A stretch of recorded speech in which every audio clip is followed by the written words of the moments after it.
El pensamiento complejo se refiere a la capacidad de interconectar distintas dimensiones de lo real, haciendo que la persona desarrolle una estrategia de pensamiento que no sea reductiva ni totalizadora, sino reflexiva. Para abordar este interesante tema, contamos con la presencia de un reconocido ponente de talla internacional, el doctor Alexander Serge François de Pomposo García, quien por obvias razones cuenta con un currículum sumamente amplio, por lo cual, si me permite, doctor, solo mencionaré algunos de los datos más relevantes de este. Realizó licenciatura en Ciencias Físicas y es médico cirujano por la Universidad Nacional Autónoma de México. Realizó un doctorado en Ciencias Físicas en la Universidad Libre de Bruselas, Bélgica, con una tesis dirigida por el profesor Diane Prayet, Premio Nobel en Química en 1977. Licenciatura en Filosofía en la Universidad Católica de Louvain, Bélgica. Miembro de varias académicas, sociedades y fundaciones internacionales. Coordinador del Grupo de Investigación SACO, Sistema Abierto y Complejidad, Multiversidad, Mundo Real, Edgar Morin, en la Ciudad de México. Director de Ladus Complexus, revista multiversitaria de complejidad. Mundo Real, Edgar Morin, en la Ciudad de México. Entre sus múltiples publicaciones tenemos El misterio del devenir, una escalatoria de la filosofía del sufrimiento, La espera de lo inesperado, Mito y misterio, Ciencias y fe, por citar solo algunas de ellas. Doctor Alexander, sea bienvenido a esta universidad que considera su casa.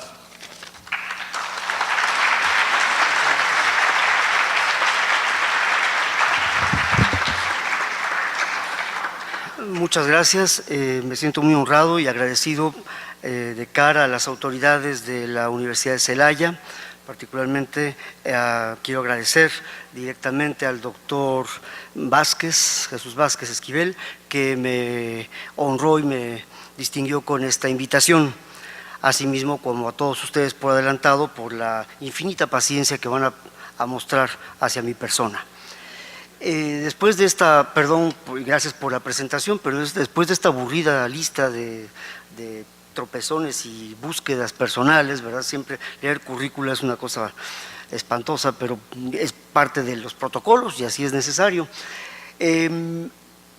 Quiero aclarar que esta charla tiene como meta principal, aunque no la única, el sensibilizarlos y sensibilizarme yo con ustedes acerca de una serie de aspectos que solemos soslayar, solemos pasar por alto.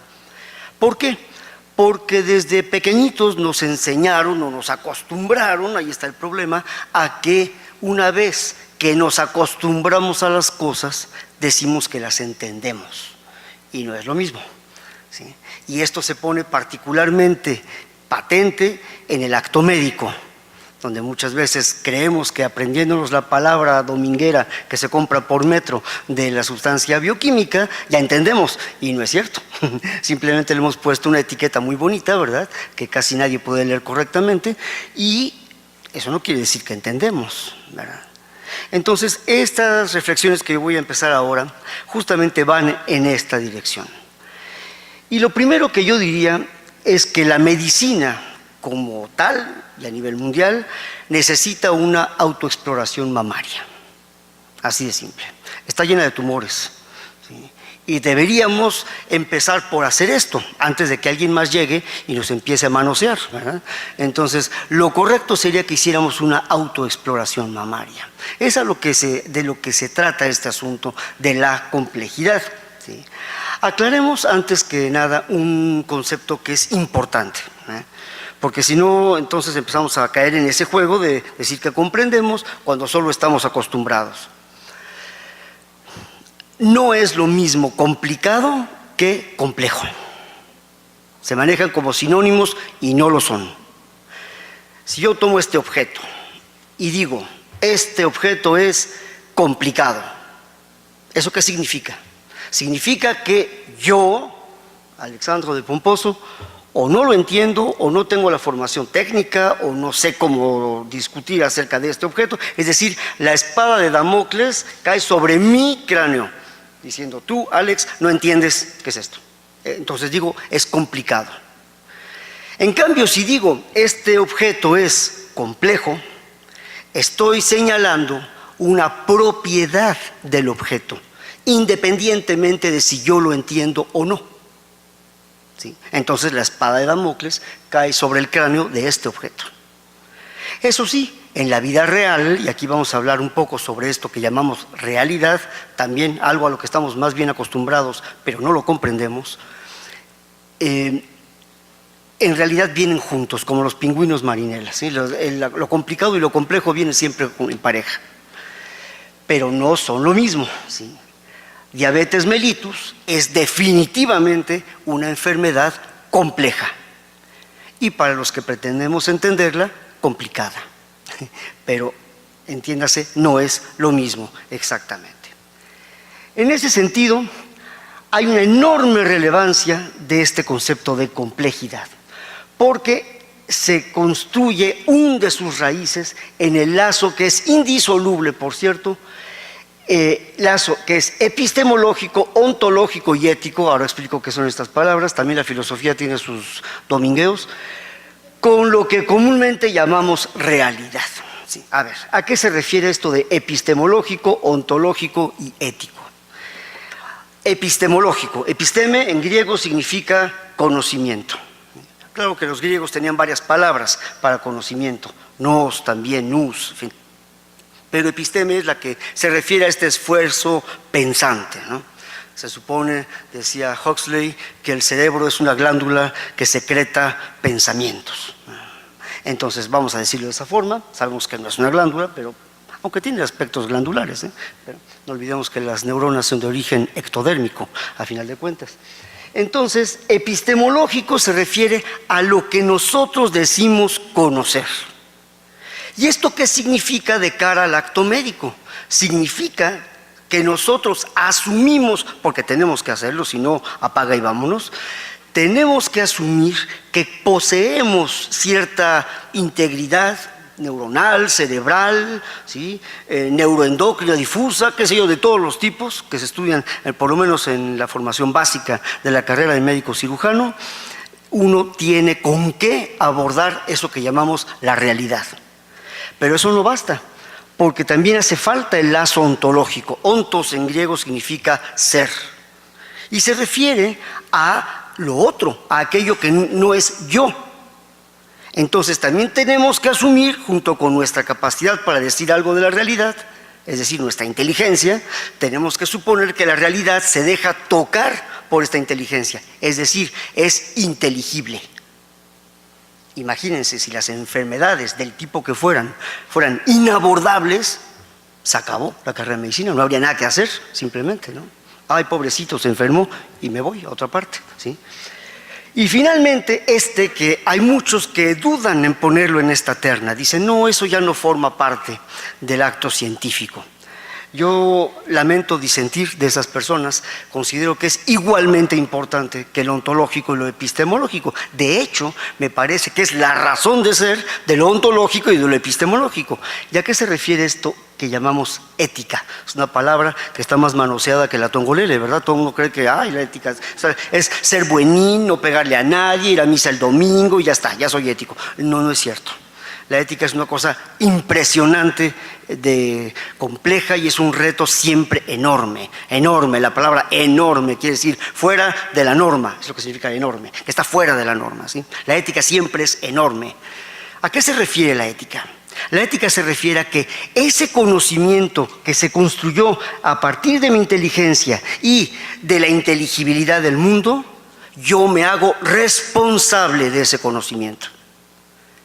Mis queridos amigos y colegas, es tan pesado esto que en más de una ocasión si no han hecho el internado o el servicio social, cuando lo hagan van a entender lo que les estoy mencionando, dirían, mejor no hubiera sabido, hubiera sido mejor que no supiera, pero sé. ¿Ahora qué hago? Me produzco un traumatismo craneoencefálico aquí, ¡pah! Ya se me olvidó, no se puede, mis queridos amigos. Hemos sabido, aprendido un montón de cosas y ahora somos responsables. Recuerden ustedes al Principito, cuando el zorro le dice acerca de su rosa, tú la cuidaste, tú eres responsable de tu rosa. Desde el momento en que la señalaste y le pusiste un nombre, tú eres responsable. Es decir, tú respondes por ella. Esa es la ética. Esta es la ética.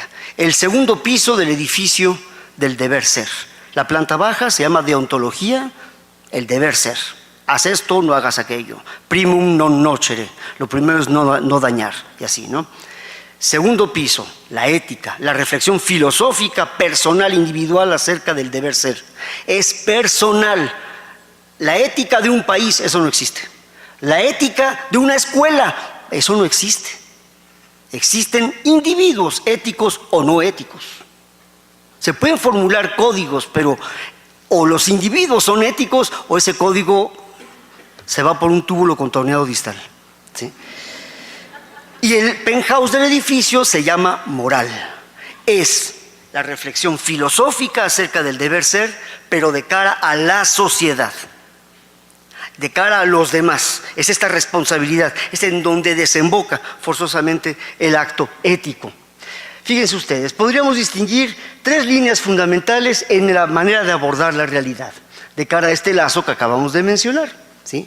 El primer punto es las ciencias de la complejidad. Ahí nació la conciencia sobre la complejidad.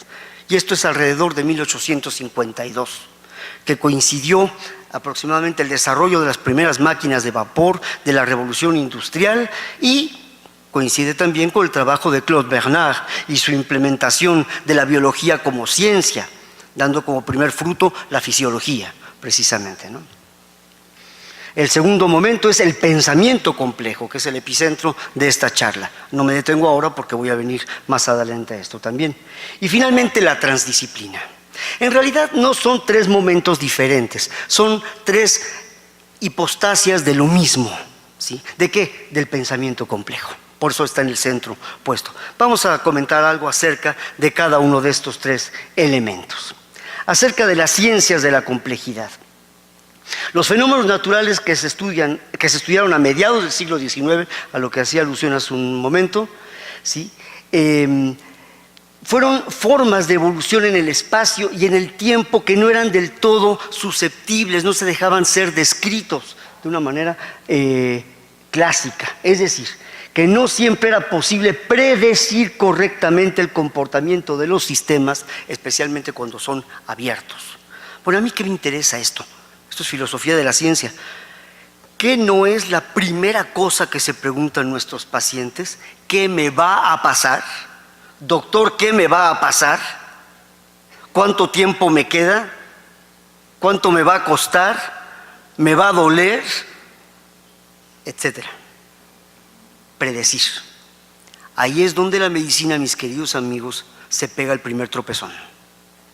Porque la medicina, nadie se me vaya a abrir las venas en este momento, no es ciencia.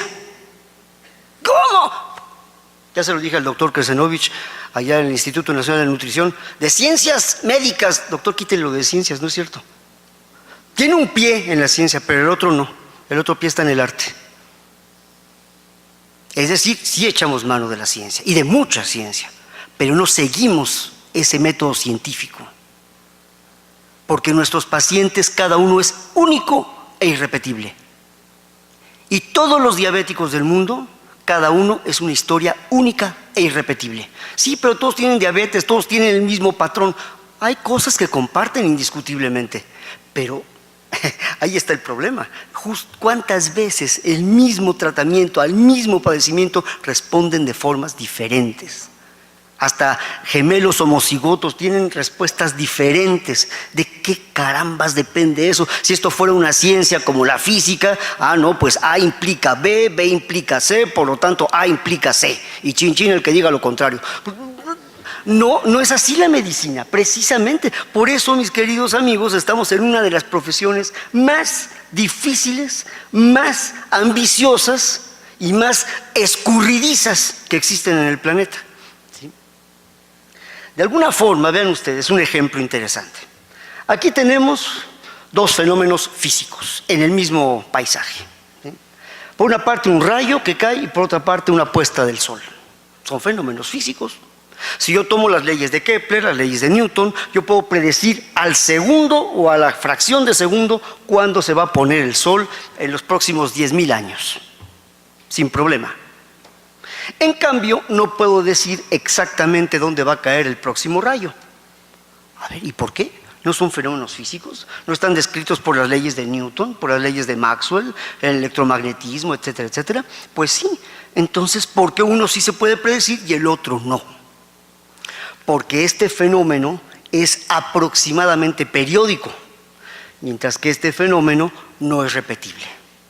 Nunca ha habido en la historia del planeta Tierra dos rayos idénticos. Incluso aunque llegue a caer en el mismo lugar, cosa que es muy improbable, pero que llegue a pasar, no tendrá exactamente la misma forma. Es más, hasta parece que los mismos rayos no saben nada de geometría de Euclides, porque dice uno de los postulados de la geometría de Euclides que la línea recta que une a dos puntos es el camino más corto entre esos puntos. Y los rayos siguen caminos entrecortados, en zigzag. Entonces, qué tontos son los rayos, no saben geometría de Euclides, ¿no? Qué tonto es mi paciente, no hace lo que dice Harrison que debería ser su enfermedad, ¿sí? Caramba, sí, cuando queremos empezar a ponernos el guante como calcetín, cuidado, ¿eh? Es hora de dedicarnos a la Shakira y al macramé y no a la medicina, porque la medicina no es así precisamente, ¿sí? Entonces vean ustedes, la misma ciencia básica, supuestamente predecible, la física, tiene sus grandes problemas. Esta cosa, por eso lo pongo en rojo, que llamamos realidad, es el problema más relevante que pueda haber y además es múltiple.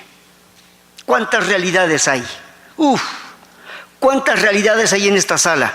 Pues tanta como individuos hay. No, hay mucho más que el número de personas que estamos aquí. ¿Por qué? Porque estamos relacionados unos con otros. Y eso también comporta niveles de realidad.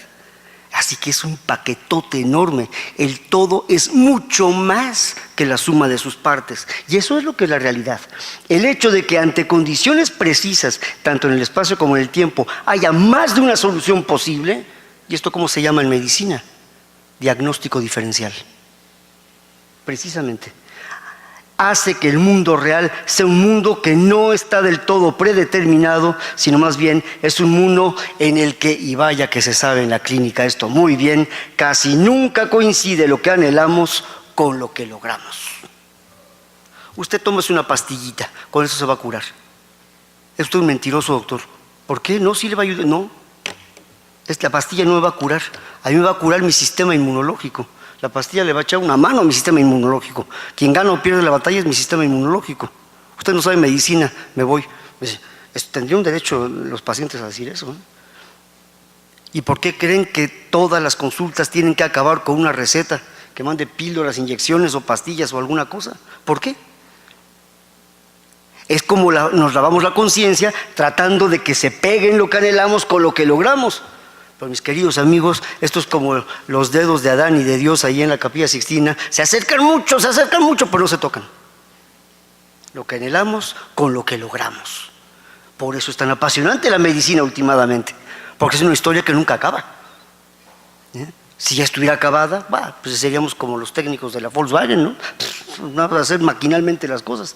En pocas palabras, lo que quiero decirles es que nuestro mundo es mucho más extraño de lo que nos parece. Y andamos ahí caminando entre objetos raros y estamos tan acostumbrados que creemos que es muy normal.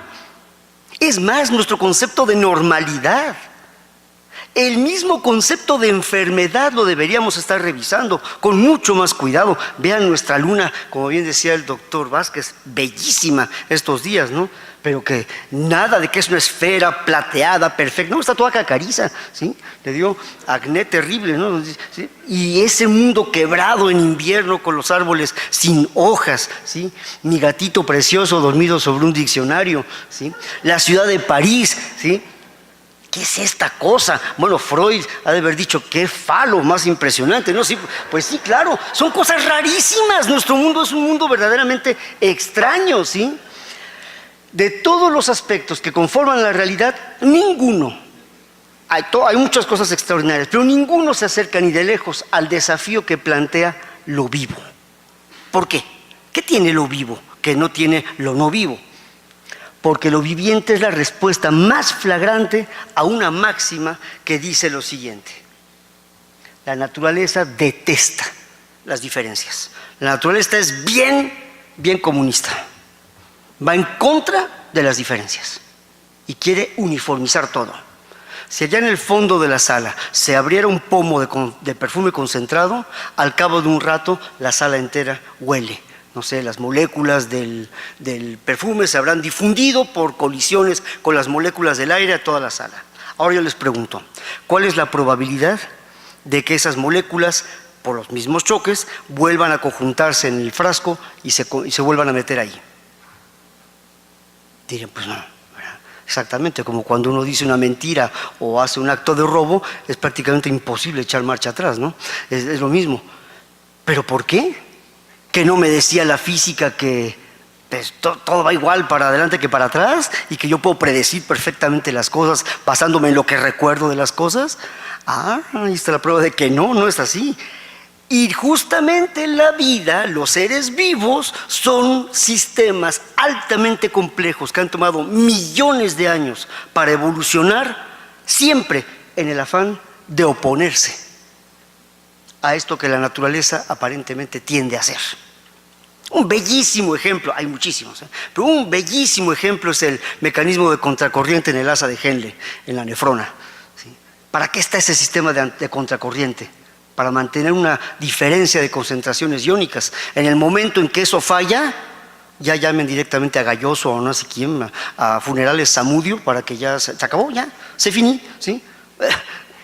No hace falta mucho, estamos en la cuerda floja. Ven ustedes qué maravilla, estas neuronas de la formación serrata en el cerebro. No son simétricas, lanzan así sus plegarias dendríticas hacia arriba y no hacia abajo van los axones, ¿sí? Esto ya en 1884, en el ámbito de la química, Le Chatelier había planteado de una manera espléndida. Y puse el texto tal cual lo cita él en su libro. Cuando las modificaciones exteriores aportadas a un sistema físico-químico en equilibrio provocan una evolución hacia un nuevo estado de equilibrio, la evolución se opone a las perturbaciones que lo engendraron y modera el efecto.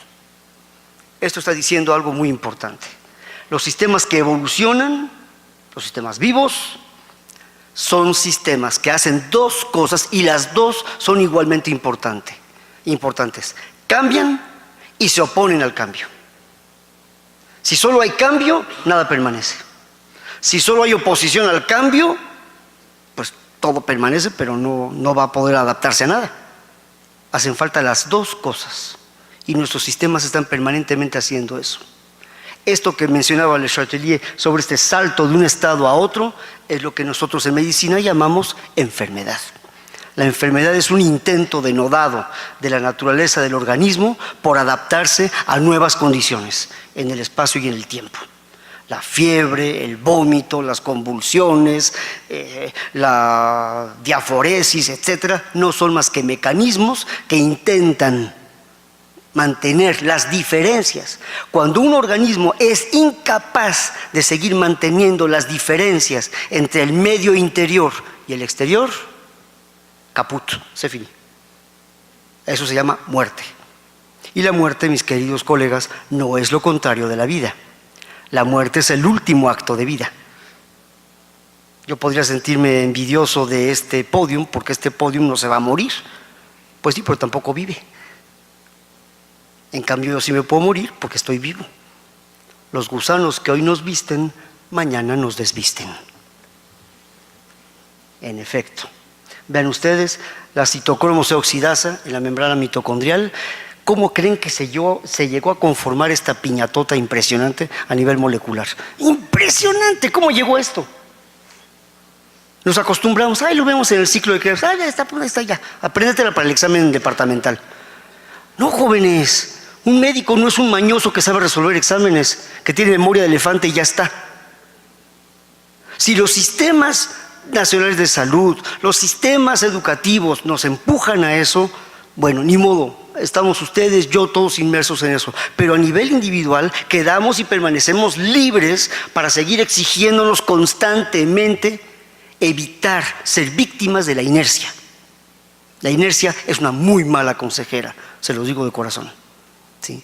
De hecho, ¿a dónde conduce siempre la inercia? A la mediocridad. ¿Sí? Y de mediocres el mundo está como para hacer compota, ¿eh? Muchos, demasiados. ¿Sí? Esto en física se traduce a través de una ley, que es la segunda ley de la termodinámica, exhumen sus apuntes de cálculo de prepa, donde dice que la primera derivada de una cantidad llamada entropía con respecto al tiempo es monótonamente creciente, es decir, nunca disminuye. ¿Sí? Esta cantidad entropía, que diríamos es una cosa de físicos, de los que se dedican a la termodinámica, pues no, tiene 3 niveles de lectura y los 3 son fundamentales en medicina. El primero es uno que aparece hasta en el muy interesante, dice que la entropía es una medida del grado de orden y desorden en un sistema. Esta idea es muy interesante, pero tiene un problema, que el concepto de orden y desorden tiene que ver mucho con nuestra manera de entender o no entender. Esto que hablaba hace un rato sobre la complicación. ¿Sí? Hay un nivel más profundo, pero que es equivalente, y es que la entropía es una medida de la calidad de la información que constituye un sistema. Esto ya es más interesante. Lo usó Shannon, Turing y muchos otros, y hoy tenemos, gracias a esto, computadoras y sobre todo estamos empezando a entender cómo se almacena la memoria en el cerebro y cómo en un momento dado del desarrollo de la corteza cerebral se deriva hacia lo normal, hacia la esquizofrenia o hacia el autismo, ¿sí? Por ejemplo. Y la forma más profunda es en donde la entropía mide la capacidad de los sistemas para cambiar su escala o norma métrica.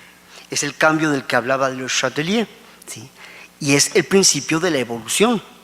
Hoy esta cantidad S, entropía, no es un asunto de físicos que se dedican a la termodinámica. Se puede medir la entropía, ¿sí?, de un órgano.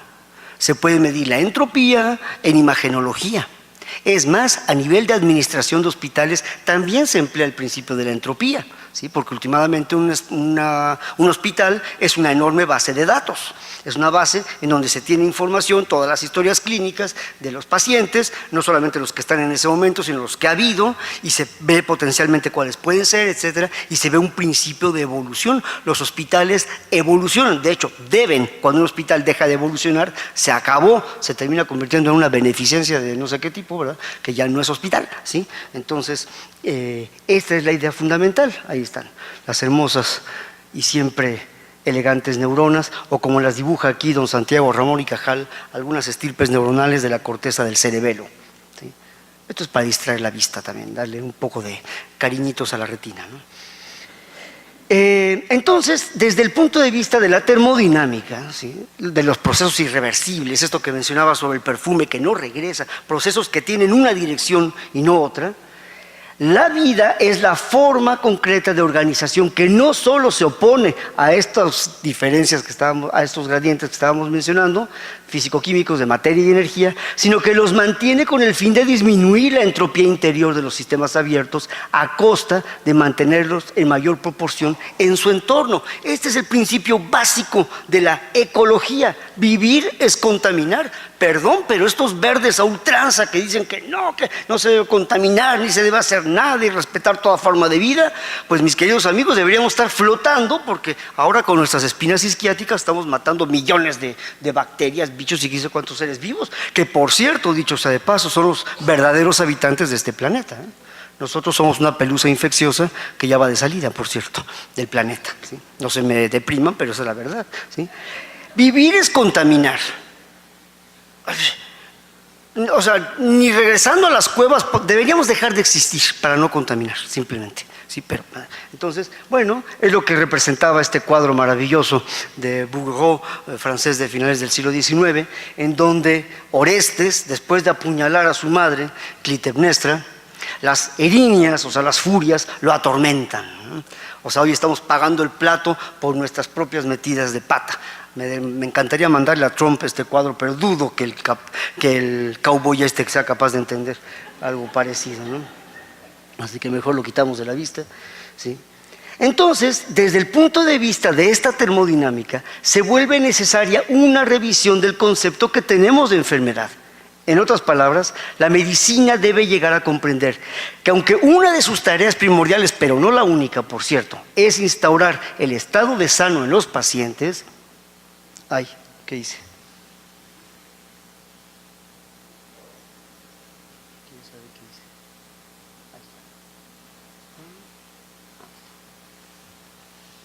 Yo soy del siglo XIX, jóvenes, ténganme paciencia, ¿sí? Ustedes que son millennials, yo soy baby boomer, entonces imagínense, ¿sí? En pocas palabras, entonces, no solo, aunque es una de las principales, pero no la única, el devolver la salud a los pacientes, la enfermedad es a su vez un mecanismo de respuesta en los seres vivos para mantener justamente esos gradientes, ¿sí? Ya te gané, ¿sí? Es muy importante eso. La enfermedad es una respuesta, es una forma de organización de lo real, ¿sí? El pensamiento complejo. Todo esto fue para preparar esta parte, precisamente, ¿sí? La perspectiva fenomenológica es la que mejor le va justamente a la medicina. Cuando yo digo mesa, más que estar diciendo mesa, me digo yo a mí mismo al decir mesa, ¿sí? ¿Por qué? Porque ese objeto se llama de otra forma en otros idiomas. Y no podemos decir que es más digno el español, que el otomí, que el suajeli o que el watusi, ¿no? Todas son lenguas que tienen su dignidad por igual, y sus riquezas y sus debilidades, ¿sí? Entonces, en realidad, ¿qué tiene que ver ese sonido articulado, mesa, con ese objeto? Nada. Hemos hecho un acuerdo intersubjetivo aquí de que le vamos a llamar así a esa cosa. Entonces, pero cuando lo digo yo, me digo yo diciendo mesa. Eso es lo que le pasa al médico cuando lanza sus diagnósticos. Él se dice a sí mismo en sus diagnósticos. Esto de que, no doctor, no doctora, sea usted objetivo. Disculpe doctor, eso es imposible. La única forma de ser objetivo es no decir nada. Pues claro, lo que decimos nos dice. Esa es la parte justamente de la fenomenología. Es la mano que dibuja la mano, que dibuja la mano, que dibuja la mano de Escher, ¿sí? De alguna forma, lo que llamamos pensamiento complejo se refiere a la capacidad de interconectar diferentes niveles de la realidad. Oiga, pero ¿por qué usted habla de diferentes niveles de la realidad? Claro que hay diferentes niveles de la realidad. Recuerden su formación básica. ¿Era el mismo lenguaje el que se utilizaba en bioquímica, en embrio, en histo o en anatomía? No. Y no solo por las diferencias de las palabras, no. La manera de abordar los temas es diferente. ¿Por qué? Porque son diferentes niveles de la realidad. No tienen la misma lógica las moléculas que las células, que los tejidos, que los órganos, que el organismo como un todo, que la sociedad humana, que la familia, que, bueno, ya ve que me importa la familia. Mis queridos amigos, como médicos no debemos ni de broma soslayar el ambiente familiar, ni el ambiente social, ni económico, ni administrativo, ni político, ni religioso. Por eso, de todos los temas posibles, ¿cuáles son los que tenemos que escoger? Todos. Desde luego, nuestro foco está puesto en lo médico, pero eso no nos exime de tener que saber acerca de todo lo demás. Si mi paciente me quiere hablar de sus puerquitos, de sus borreguitos, de su ranchito, yo lo tengo que escuchar no como acto de caridad, sino como acto de interés real por la persona humana, que es ese señor con su historia, sus certezas, sus miedos, sus conocimientos, sus ignorancias, igual que yo. Ah, no, pero yo soy el médico, yo soy el que sabe. ¿Ah, sí? ¿Ustedes creen que saben? Se los dije hace unos minutos, estamos más acostumbrados a las cosas que al conocimiento de las cosas, ¿sí? En realidad estamos permanentemente rebasados por eso. Esta perspectiva debe promover el conocimiento para poder actuar en el mundo real. Esta es la razón por la que el doctor Vázquez me invitó aquí. Mis queridos amigos, este mundo, como se hizo una reflexión al inicio de este evento, está muy mal. Ahora vamos a decir, aquí el nopalazo y todos, ay, qué mal está el mundo, ¿qué vamos a hacer? No se trata de hacer una tragedia griega, ¿sí? Alguna vez me tocó una estudiante pasante que me la asignaron, y sí, además se vestía todo el tiempo de negro, medio darqueta, y andaba así con sus libros de Nietzsche, sí, más allá del bien y del mal, y el anticristo. Yo la veía, ¿no? Digo, ¿y usted lee eso sí y lo entiende?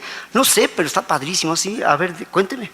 Yo estudié Nietzsche, tomé 2 cursos de Nietzsche allá en Bélgica. A ver, cuénteme. Ya me platicaba y me decía, no, es que el mundo está muy mal y es un asco y ta. Ya le dije que echó 3 horas de desagüe profundo, y después le dije, bueno, ¿sabe qué? Tiene usted toda la razón. Pues abrió los ojos, me dijo, ¿de veras? Sí, tiene usted toda la razón. Es una porquería. Es como para salir a vomitar. Pero ¿sabe qué? Esa es la primera mitad de la historia, falta la otra mitad. Usted no puede criticar la obra de teatro si no la ha visto completa. Igual pasa aquí. Para ver la obra completa, ahora falta ver qué va a hacer usted sobre eso. Así, porque llega a decir, estás mal y me voy. No. Eso es ser criticón. Y lo que necesitamos es crítica. No ser criticones, ser críticos. ¿Qué es la crítica? Para los filósofos griegos presocráticos, la crítica es inducir a crisis. Y los médicos tenemos que inducir a crisis a nuestros pacientes, no diciéndole, se va a morir, está usted perdido, no tiene nada que hacer. No. Eso no es inducir a crisis. Inducir a crisis es decir, mire, usted tiene este padecimiento, pero usted puede hacer esto y esto. Y usted debe saber que la vida espera mucho de usted, y su esposa o sus niños o quien sea, te espera mucho de usted, y usted debe hacer esto porque es un deber moral, se lo debe a usted mismo y a su familia. No solo a su familia, no, también a usted mismo, porque usted recibió el don de la vida, está aquí. El concepto de vida no depende del concepto de salud, ¿eh? Una persona enferma está tan viva como el último campeón olímpico de los 100 metros planos. Yo no sé por qué hay médicos que toman un aire de superioridad cuando se ponen al lado de la cama y ven al paciente como si fuera una cucaracha aplastada, ¿no? ¿Pero por qué? Si es exactamente igual, está igual de vivo. No está menos vivo, no, está igual de vivo, aunque tenga un miembro gangrenado. Aquí van a hablar de esto, en diabetes mellitus, de esas complicaciones. Está igual de vivo, perdón. Entonces, vamos a ver. Por eso tenemos que saber actuar en el mundo real y entonces evitar trampas, escollos, como son el reduccionismo y el holismo puros. ¿Sí? No, en el fondo todo es lo mismo. ¿Sí? ¿Ustedes creen que todo es lo mismo? Es que hay que probar de todo. Muy bien, la próxima vez que vayan ustedes al baño, ¿sí?, a ligas mayores, no jalen la cadena y con una cucharita de cafetera. ¡Ay, qué asco! ¿No que había que probar de todo? Entonces, ¿verdad que no? En efecto, ¿no? No es lo mismo, y cuidado, porque el holismo así puro es lo que llamaríamos anosmia espiritual. Les huele exactamente igual la caca y el perfume porque no huelen nada. No saben distinguir nada una cosa de la otra. Todo es lo mismo, no es cierto. Y el reduccionismo puro es el extremo opuesto, que se parece mucho, por cierto. Son los puros pedacitos, la atomización. No sé cómo está aquí en la Universidad de Celaya, pero allá en la UNAM es uno de los mayores problemas que tenemos, que el plan de estudios ha atomizado tanto la perspectiva, el panorama de la medicina, que le damos al estudiante a lo largo de los años un montón de pedacitos. Esto es endocrino, esto es neuro, esto es gineco, esto es oftalmo, esto es otorrino, y así tan. Y cuando llega así una patada y te vas al internado y ahora a ver, ahora intégralo. No saben ni por dónde empezar. ¿Sí? Ese es un problema muy fuerte. Muy fuerte, ¿sí? Por eso es tan importante esto que estamos diciendo aquí, porque si no, no vamos a poder saber actuar. ¿Sí? Porque son posturas que son muy poco verosímiles en la manera en que actuamos los seres humanos en el mundo. ¿Sí? La medicina necesita del pensamiento complejo, sobre todo de cara a esto que mencionamos hace un momento, del diagnóstico diferencial. Además, los diferentes niveles de la realidad hoy francamente se confunden y ya nadie puede poner en tela de juicio las bases atómicas, moleculares, celulares, tisulares, orgánicas, etcétera, de las enfermedades. ¿Ustedes creen que no tiene nada que ver la diabetes mellitus con todas las garnachas que hay en México? ¿Ustedes creen que no tiene nada que ver? Además sabemos perfectamente que los glúcidos producen liberación de endorfinas y producen adicción, una verdadera adicción. Hay gente que si no come con Coca-Cola siente que no comió. Y Coca-Cola completa, no que light y divinas de esas, no, sino verdaderas bebé. Ven ustedes, este cuadro igual ya lo habrán visto ustedes. Estaba en la 19ª edición de Harrison, en el capítulo 87, Biología de Sistemas. Ahora lo mandaron hasta en la nueva edición, la 20ª, la mandaron hasta el capítulo 400 y no sé cuánto, ¿sí? Pero es igual, Biología de Sistemas. Por primera vez desde 1950, cuando salió la primera edición de Harrison, ¿sí?, aparece un árbol de enfermedades en donde se reconoce que, aunque sea muy remota, sí puede existir una relación entre, no sé, el hallux valgus y la demencia senil. Muy remota, pero sí existe. A mí en mi examen profesional práctico, ya después de todo, que me habían hecho sudar tinta china, ¿verdad? Me habían puesto una paciente muy complicada, me dicen, a ver, una última pregunta, doctor, ¿qué es más importante, el cerebro o el ano? Yo primero como que dije, ay, qué chiste, no es chiste. No. Dije, pues mire, francamente las dos, pero si nos vamos a lo inmediato, el ano. Si el ano se pone en huelga, el cerebro explota. Pues sí. Se ahoga en su jugo. Sí, pues sí. Así es. Así es. Digan ustedes la semana que entra, ni se les ocurra ir a la Ciudad de México. Va a oler a rayos. Nos van a cortar el agua 3-4 días. Y van a ver ustedes. Uy, la que se va a armar por 3-4 días sin agua. Uy. No, si estamos en la cuerda floja, les digo. Esto tiene que ver justamente con el pensamiento complejo, que constituye el elemento clave en el desarrollo de las capacidades de nuestro desarrollo del pensamiento. Por eso es muy lamentable que muchas veces los planes de estudios consistan en que vaya uno a repetir lo que se dijo en clase y nada más. No, esa es una parte nada más, pero no es ni siquiera la más importante, ¿sí? Porque nunca se llega a dar la transición entre la aceptación, que aunque es incómoda, de la realidad, es al mismo tiempo borrosa. Es que el día que mi hospital tenga un tomógrafo por emisión de positrones, ya la hice. No es cierto, doctor, doctora, no es cierto. Nunca vamos a lograr tener la visión 2020. ¿Por qué? Porque el mundo es borroso. Eso que llamamos perfección es un invento nuestro, que nos apacigua la conciencia. Pero no existe la perfección, la exactitud, el uno, el cero, el todo, el nada. Esos son inventos humanos, son abstracciones humanas, que tienen su utilidad, pero en el mundo real jamás los encontramos. El único infinito que existe es el que vive en nuestro espíritu. Porque en el mundo real nunca vamos a encontrar el infinito. Nunca, ¿sí?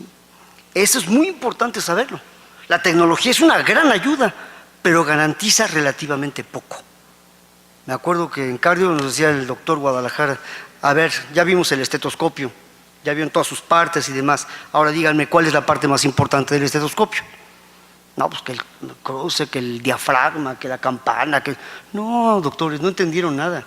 Lo más importante del estetoscopio es lo que está entre las olivas. Pues sí. Le decía un día a Yehudi Menuhin, violinista extraordinario, maestro, qué bien sonó su violín esta noche en el concierto. ¿Tomaba el violín? Yo no oigo nada, dijo. El violín no se toca solo. El arte de la medicina es exactamente igual que el violín. Se puede hacer una cacofonía horrorosa o se puede dar un concierto divino, extraordinario, que exalte el espíritu humano. El nuevo pensamiento en la medicina debe recuperar al sentido común. El sentido común, como es esta consonancia con la realidad de los pacientes. No podemos seguir pensando el mundo a nuestra manera y solamente así. De hecho, quien toma la iniciativa en la medicina es el paciente. Él es el que va al médico, normalmente. Así es de que la famosísima relación médico-paciente no existe. Lo que existe es la relación paciente-médico. Y el paciente muchas veces le enseña más al médico que el médico al paciente. En efecto, el paciente es un capítulo único de un libro. Es uno de los mayores retos de la enseñanza clínica. No se puede enseñar la experiencia, pero se pueden crear las condiciones para crear su experiencia. Y esa es tarea de cada uno, ¿eh? O O sea, no le pasen demasiado rápido el paquete a sus maestros. Es que no me explicó bien, es que no me enseñó bien, es que me reprobó, es que no me puso 10, es que yo pagué y me deben pasar y que no. Perdonen, esas son ñoñerías. Digo, yo me acuerdo porque mi primera carrera fue física y yo en prepa pues hice área 1, físico-matemáticas. Y luego así en ejercicios se iban todos los ñoños a área 2. Lo veo. No, la ñoñería, no es lo mismo que ser nerd. No, nerd es una cuestión muy honorable.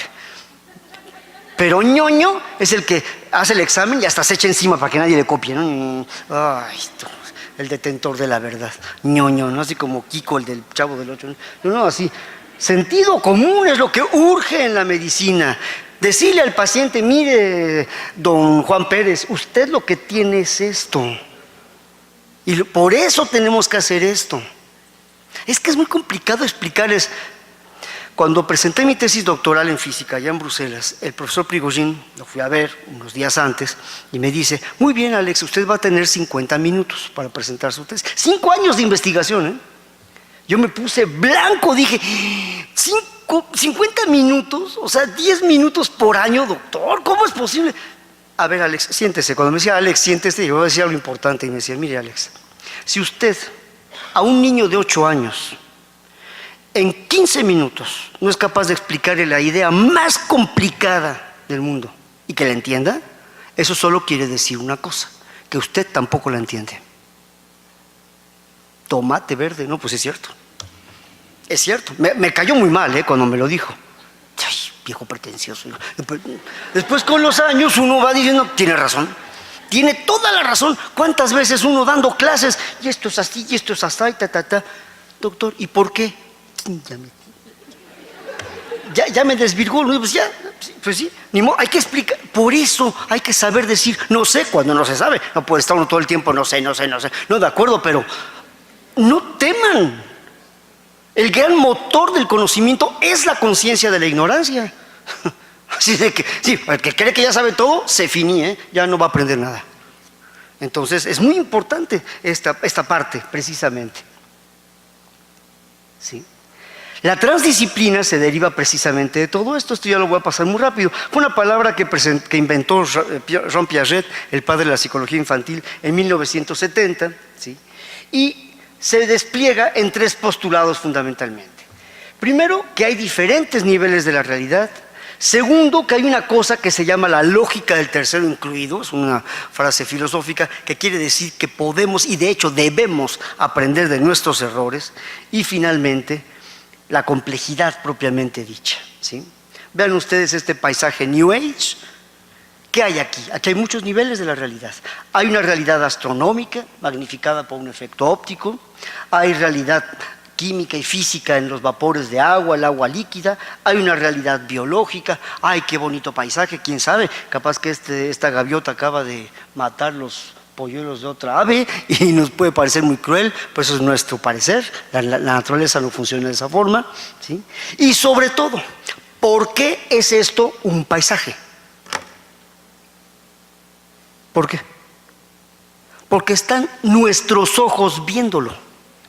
En realidad, el paisaje es paisaje porque estamos nosotros. Si nosotros no estuviéramos, no habría paisaje. ¿Ven cómo no podemos desentendernos de lo que decimos que conocemos? ¿Sí? Acerca de los diferentes niveles de la realidad, entonces, el nuevo pensamiento tiene que tomar en cuenta las realidades tanto en el espacio como en el tiempo, en todas sus formas, física, psíquica, existencial. La parte existencial es muy importante, todo va agarrado de la mano, como aquí en el cuadro de Matisse, precisamente, ¿sí? En cuanto a la lógica del tercero incluido, se trata de aprender de los errores. En efecto, hace un momento se decía, estamos en crisis, en una terrible crisis, y es verdad, es cierto.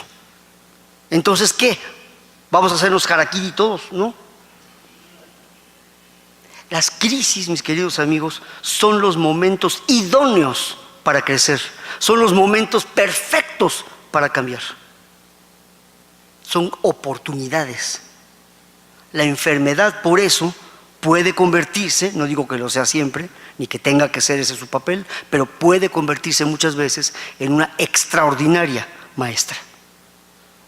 Yo he visto muchos casos de pacientes que eran los hijos de Belcebú, que les llegó una enfermedad tremenda, crónico-degenerativa, y se convirtieron en la hermana Teresa de Calcuta. Dices, ¿qué pasó? Bueno, la enfermedad les enseñó la conciencia de finitud, de límite. Sintieron el borde de la fosa en sus pies. Y esa es una cosa importante, mis queridos amigos. Al final nos morimos todos, también los médicos, por supuesto, ¿sí? Entonces, esto es muy importante, aprender de los errores, ¿sí? Para evitar el simplismo y dejar salir todos esos caballos desbocados de nuestra cabeza, ¿sí? Para poder realmente abordar las ideas importantes. Entonces, la complejidad, que es donde desemboca todo esto, ¿sí? Propiamente dicha, es el alma de este nuevo pensamiento médico, ¿sí? Que no tira por la ventana lo que tenemos ya hecho hasta el día de hoy, ¿eh? Eso es lo más hermoso de esto. Decir, todo está mal y va por... No es cierto, no está mal, de hecho ha hecho muchas cosas muy buenas, pero ya no da de más. Así como lo venimos haciendo. Tenemos que hacer mucho más. ¿Qué? Hay enfermedades nuevas, hay entidades nuevas e incluso entidades que ya dábamos por comprendidas, acabadas, diabetes mellitus, pues no señor, está enseñando nuevas facetas y a ver cómo está esto de la resistencia a la insulina y qué es eso, y tiene que ver con asuntos de complejidad. Y si no recurrimos a este idioma, de veras no se va a entender nada de lo que se está diciendo, ¿no? Entonces, por eso es tan importante este tema, ¿sí? Para entender justamente estos nuevos haces de neuronas. Entonces, el nuevo pensamiento médico, ¿qué es lo que debe promover? Que el ser universal concreto, que es el ser humano, ¿sí? Tiene muchos frentes. Aquí pongo algunos ejemplos nada más de ternas que deben interesarnos a nosotros médicos, ¿sí?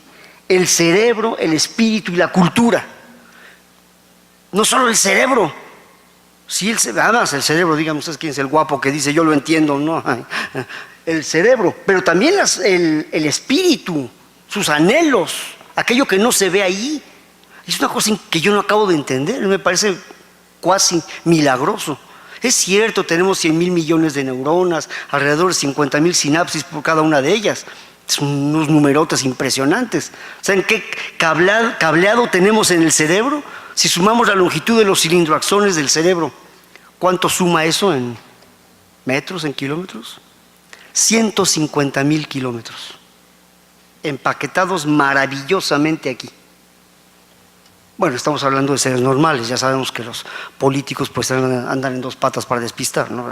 Pero en ellos el cerebro es un mito, pero aquí somos personas inteligentes todos. Entonces, en ese sentido, y cultura, por supuesto, razón, afecto, pulsión, es muy freudiano esto, pero es muy importante. Es cierto, sí existen las pulsiones, las tendencias, de todos tenemos eso, ¿sí? El individuo, la sociedad, la especie. No nos desprendamos demasiado rápido de la rama de los primates a la que pertenecemos, últimamente, ¿sí?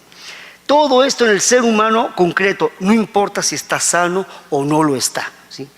Tenemos que hacer que el acto médico realmente salga ya del huevo de protección y se exponga al sentido común, ¿sí? Esto es muy importante. Entonces, aquí es donde se tiene que dar la identificación entre el concreto universal y el universal concreto, ¿sí? Como el truco que tiene el espíritu humano para aliviar esa misteriosa naturaleza del ser humano. Ustedes están muy jóvenes y probablemente es normal, no tengan esa conciencia. Pero la enfermedad, entre otras cosas, nos recuerda a lo largo de nuestras existencias que somos finitos, que somos vulnerables, que no somos Juan Camaney. Pongo pocas palabras. Y que, al final de cuentas, ahora que se acerca el Día de Muertos, ¿verdad?, pues nos espera la huesuda, ¿no? La Catrina, como le dicen, ¿sí? Vamos para allá todos. Entonces, ¿cuál es el sentido de todo esto? Nosotros tenemos que contribuir con nuestros pacientes a que ellos y nosotros entendamos el sentido de todo esto. A muchos pacientes les parece que la vida tiene muy mal sentido del humor, que es una muy mala pasada, porque a nadie nos pidieron permiso para estar aquí y cuando ya le tomamos saborcito a la vida, vas para afuera. Parece una broma de muy mal gusto, ¿no? ¿Sí? Digo, quien haya perdido un ser muy querido sabe de lo que le estoy hablando, ¿sí? realmente dan ganas de darle cachetadas a alguien, a la vida, a no sé quién, ¿sí? Entonces, esto es muy importante tomarlo en cuenta. Cuando los estudiantes de medicina les enseñan un árbol de decisiones de este tipo, a ver, para su tratamiento de la hipertensión esencial, ¿tomó o no tomó el tratamiento? Si lo tomó, ¿tuvo un accidente vascular cerebral, sí o no? ¿Y sobrevivió o no sobrevivió? ¿Quedó afectado o no quedó afectado? Bueno, le decimos a los estudiantes, bueno, jóvenes, apréndanse esto para mañana, porque aquí está la totalidad de los casos posibles. ¿Es verdad? Yo diría, a ver, abran la puerta, la ventana, para que se salga la nariz del profesor, porque está diciendo una mentira que ni Pinocho lo hubiera dicho, ¿sí? A ver, desde el primer punto, ¿tomó o no tomó el tratamiento? ¿Ustedes creen que son las únicas dos posibilidades? Claro que no, pudo haber empezado el tratamiento, se quedó sin trabajo a los 2 meses y ya no le alcanzó para seguir pagándose su losartán, se acabó. Está carísimo. Yo estoy tomando una heparina de bajo peso molecular, casi 700 pesos, la cajita de 30 pastillitas. Y dices, ay, Dios mío, menos mal que tengo trabajo, si no ya estaría yo con coagulación intravascular diseminada, ¿no? Sí, ¿no? Qué barbaridad. Es decir, esto pues sí es un referente, pero no explica la realidad, total como es. Entonces, cuidado con tomar demasiado a pie juntillas este tipo de cosas.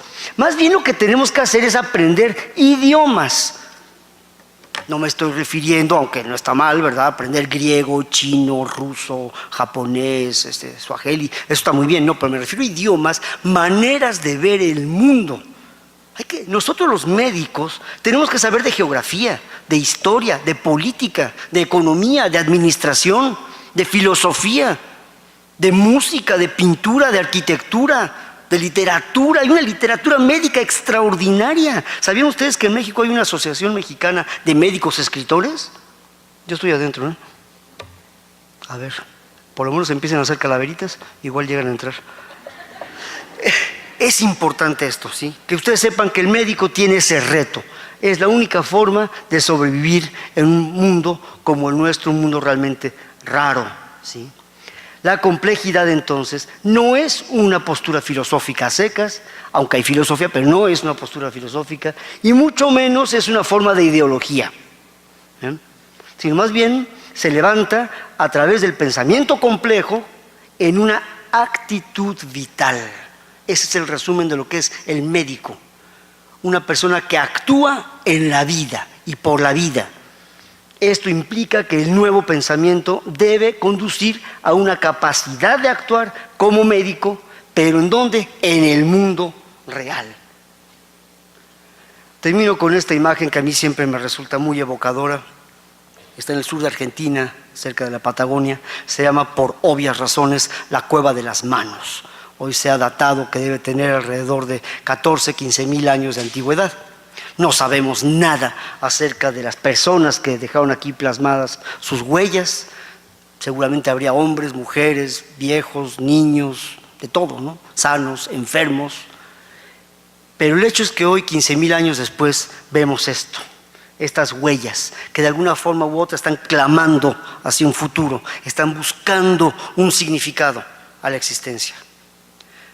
Yo les pregunto, mis queridos amigos y colegas, dentro de 15 mil años, si todavía hay humanos por este planeta, ¿qué van a pensar de nosotros? Que éramos una bola de bípedos sin plumas, que nos vestíamos de blanco para distinguirnos de los demás, pero que no éramos capaces de hacer nada por el otro. Espero que no. Y que nuestras huellas queden probablemente no en una cueva, pero sí en la memoria indeleble, ¿sí?, de la existencia humana en este planeta. Muchas gracias.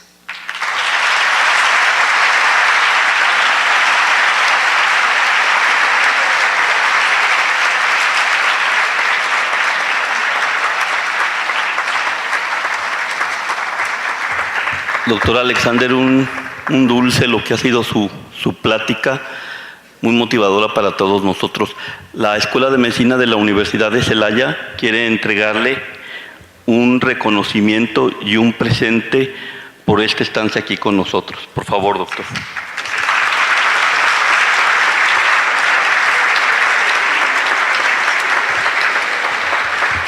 Muchísimas gracias por compartir sus conocimientos y su experiencia, doctor.